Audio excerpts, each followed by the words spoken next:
ময়মনসিংহের পর্যটন স্থানগুলোর মধ্যে একটি আকর্ষণীয় স্থান নগরীর প্রাণকেন্দ্রে অবস্থিত জমিদার শশীকান্ত আচার্য চৌধুরীর বাড়ি শশী লজ। ময়মনসিংহের মুক্তাগাছার জমিদার বংশের উত্তরসূরি মহারাজ সূর্যকান্ত আচার্য চৌধুরীর দত্তক পুত্র শশীকান্তের নামানুসারে ময়মনসিংহ শহরের ব্রহ্মপুত্র নদের অদূরে ৯ একর জমির ওপর একটি বিলাসবহুল রাজসিক প্রাসাদ নির্মাণ করেছিলেন। ইউরোপের বিভিন্ন স্থান থেকে সংগৃহীত নানা ধরনের জিনিসপত্র দিয়ে সজ্জিত বিখ্যাত এই ভবনটি 1897 সালের 12 জুন গ্রেট ইন্ডিয়ান ভূমিকম্পে বিধ্বস্ত হয়।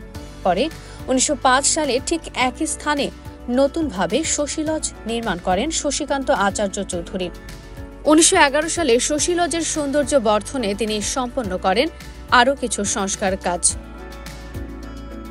শশী লজের মূল ফটকে রয়েছে 16টি গম্বুজ। ভেতরে প্রায় প্রতিটি ঘরই রয়েছে ছাদ থেকে ঝুলন্ত প্রায় একই রকম দেখতে বেশ কয়েকটি ঝাড়বাতি। সাধারণ বাসভবন ছাড়াও বাড়িটিতে আছে নাচঘর, স্নানঘর। স্নানঘরে রয়েছে একটি সুড়ঙ্গ। লোকমুখে প্রচলিত আছে এই সুড়ঙ্গ পথে মুক্তাগাছা যাওয়ার ব্যবস্থা ছিল। মূল ভবনের পেছন ভাগেও রয়েছে একটি স্নানঘর। পেছনের স্নানঘরটি দোতলা। এই স্নানঘরে বসে রানী পাশের পুকুরে হাঁসের খেলা দেখতেন। মার্বেল পাথরে বাঁধানো পুকুর ঘাট। শশী লজের মূল ভবনের সামনে রয়েছে বাগান। সেই বাগানের মাঝখানে আছে শ্বেত পাথরের ফোয়ারা, যার মাঝখানে দাঁড়িয়ে আছে গ্রিক দেবী ভেনাসের প্রতিমূর্তি। বাড়িটির আশেপাশে রয়েছে বেশ কিছু দুষ্প্রাপ্য ও প্রাচীন গাছ। পুকুরের পশ্চিম পাশে এখনো দাঁড়িয়ে সবচেয়ে প্রাচীনতম গাছ নাগলিঙ্গম, যার ফল সেই সময় হাতির খাবার হিসেবে ব্যবহৃত হতো।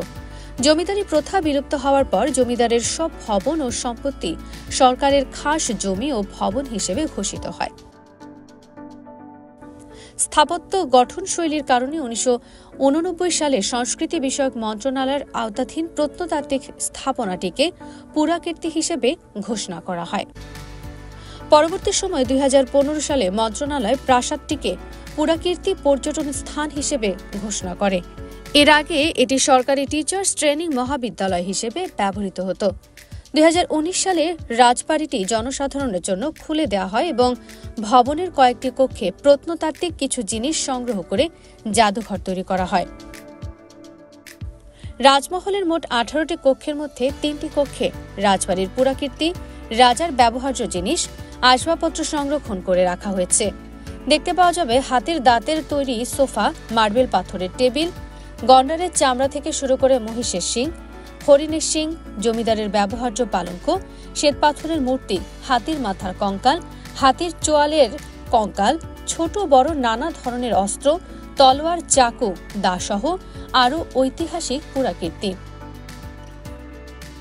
অপরূপ অনিন্দ্য সুন্দর প্রাসাদটি দেখতে প্রতিদিন শত শত দর্শনার্থী ভিড় করেন। দর্শনার্থীদের জন্য সপ্তাহে 6 দিন শশী লজ উন্মুক্ত থাকে। এর মধ্যে মঙ্গলবার, শনিবার সকাল 10টা থেকে বিকেল 5টা পর্যন্ত এবং সোমবার বেলা 2টা থেকে বিকাল 5টা পর্যন্ত। রোববার সাপ্তাহিক বন্ধ।